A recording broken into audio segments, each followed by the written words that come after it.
Hello बच्चों, welcome to all of you in this channel. तो आज हम फर्दर अपने चैप्टर को बढ़ाते हैं जिसका नाम है फोर्स। तो फोर्स में हमने क्या पढ़ा? इट इज पुल और पुश। किसी भी ऑब्जेक्ट को हमने पुल करना है और उसको पुश करना है, पुल करना है एंड अगेन उसको पुश करना है। This is called force. तो मैंने क्या अप्लाई की इस कार्डबोर्ड पे? I apply the force.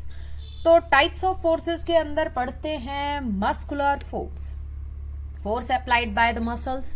For example, force applied by the bull on the cart, force applied by a weight lifter on the weight, and that is called muscular force. जहां पर किस चीज की application हो रही है, क्या चीज अप्लाई हो रही है?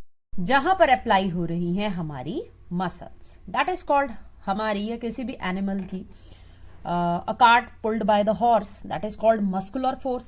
अप्लाई हो रहे हैं किसके फोर्सेस? किसके मसल्स की फोर्स? भाई हॉर्स के। सो वो हो गए हमारा मस्कुलर फोर्स। अब हम बात करते हैं भाई मैग्नेटिक फोर्स की। So what is this magnetic force? Force applied by the magnet. किसी भी मैग्नेट के द्वारा बल लगाया जाना।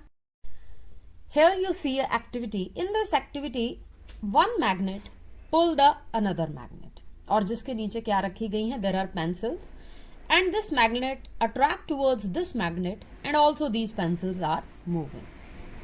ये कौन सी फोर्स हो गई भाई? एक मैग्नेट के द्वारा अप्लाई की गई force on another magnet. This is called magnetic force.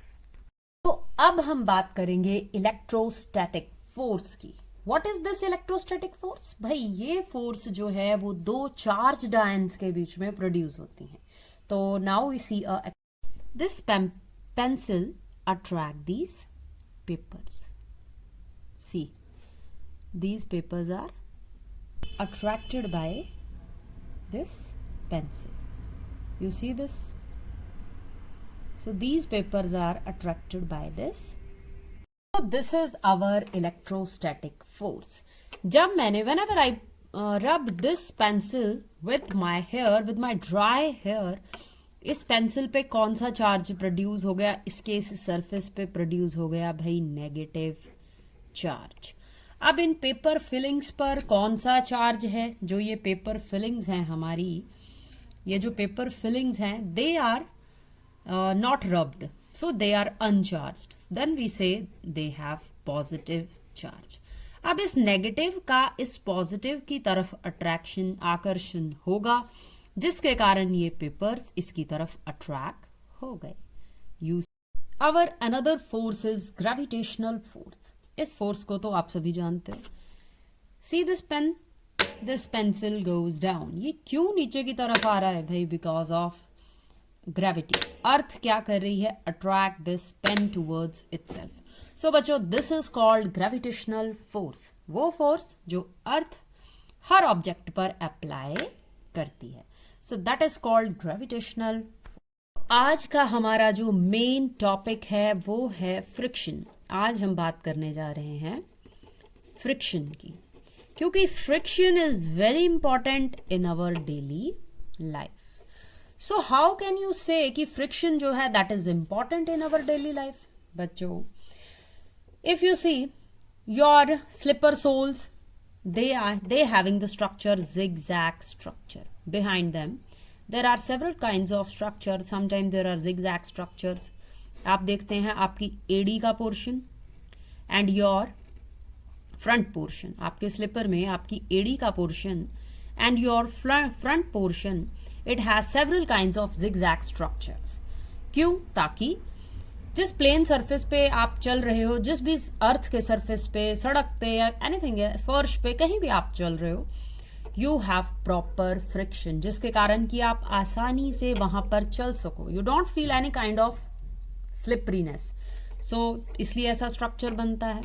And several time you see the tyres का जो आउटर सरफेस है वहां पर भी various kinds of patterns are there. कई तरह के पैटर्न्स हमारी कार्स के, स्कूटीज के जो टायर हैं, there are several kinds of pattern on its surface. क्यों है? ताकि सड़क के बीच में और इस टायर के बीच में क्या प्रोड्यूस हो सके? फोर्स ऑफ फ्रिक्शन प्रोड्यूस हो सके, जिससे कि हमारी जो गाड़ियां हैं, हमारी जो स्कूटीज हैं, जो बाइक्स हैं, आसानी से चल सके। एंड अनदर थिंग, आपने देखा होगा कि हमारी अर्थ के सरफेस में जब भी कोई मैटियोर, कोई भी उल्कापिंड आता है, देन इट कैचेस फायर, वो ग्लो करने लग पड़ता है, वो बर्न करने लग पड़ता है, जिसे कि हम कह देते हैं शूटिंग स्टार। अब भाई वो बर्न क्यों करता है? Only because of friction. यहां पर भी फ्रिक्शन का एक प्लस पॉइंट है। अगर वो स्टोन इतनी बहुत हैवी स्टोन है, स्पेस में नहीं पता कि उसका साइज क्या है, इट्स टू हैवी, वो हम कई स्टोन्स तो इतने हैवी हैं, meteors they are too much heavy rather than our earth, हमारी अर्थ से भी वो बड़े हैं। whenever they collide with our earth there are a lot of disaster on our earth। पर जैसे ही ये हमारे अर्थ के एटमॉस्फेयर में एंटर करते हैं, एटमॉस्फेयर में जहां पर there is several kinds of layers, किसकी? हवा की, एयर की, not only air, several gases की, there are lot of airs which produces friction to this stone. उस फ्रिक्शन के कारण ये क्या हो जाता है? ये आग पकड़ लेता है और हमारे एटमॉस्फेयर में, हमारे धरती के सरफेस पे पहुंचने से पहले ही बर्न हो जाता है, ऐश में कन्वर्ट हो जाता है, and in this way we are safe. So हम कह सकते हैं फ्रिक्शन हमारे लिए है एक वरदान। हमने देखा है कि एक रोल करती हुई बॉल ग्राउंड पर जो रोल कर रही है, after some time it gets stop, अपने आप ही वो बॉल रोल करती हुई कुछ टाइम के बाद वो ग्राउंड पर देखते हैं आप, कोई उसे ना पकड़े तो कुछ टाइम के बाद वो क्या हो जाएगी? रुक जाएगी। किसके कारण? भाई फ्रिक्शन के कारण, इसका और इस बॉल के सरफेस का और इस ग्राउंड के साथ जो इसका फ्रिक्शन है, उसके कारण ये बॉल क्या होगी? रुक जाएगी। हमारा कोई स्विंग है, हमारी कोई झूला है, वो भी आफ्टर सम टाइम आप क्या देखते हो कि जो स्विंग है वो भी, झूला जो है हम झूल रहे हैं, वो भी आफ्टर सम टाइम वो रुक जाएगा। क्यों रुक जाएगा? क्योंकि भाई हवा जो है that is also produces, air जो है वो क्या कर रही है? इसके साथ कुछ ना कुछ फ्रिक्शन प्रोड्यूस कर रही है, जिसके कारण कि ये जो स्विंग है ये भी रुक जाएगा। सो ये है हमारा फ्रिक्शन।